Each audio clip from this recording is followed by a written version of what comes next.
বয়সটা কুড়ির কাটা আর ঘড়িটা ঘন্টার কাটা সারাদিন পার করতে থাকলেও মন আমার সারাদিন ঘুড়ির মতো এদিক ওদিক দৌড়াদৌড়ি করত। যদিও ইন্টারমিডিয়েটের কাটাটা কোনো রকমে পার করে ফেলছিলাম, কিন্তু সামনে ছিল মিশন এক্সাম।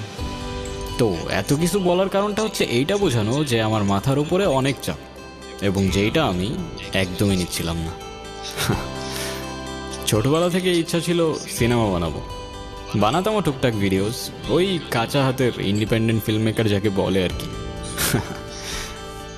সত্যি বলতে অ্যাডমিশন এক্সামের চেয়ে সামনে থাকা একটা শর্ট ফিল্ম ফেস্টিভ্যালের জন্য কিছু একটা বানানো আমার কাছে অনেক বেশি ইম্পর্টেন্ট ছিল।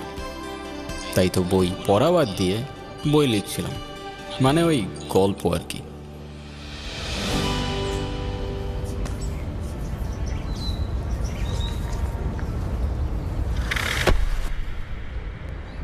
এই ভাই, সমস্যা কি আপনার?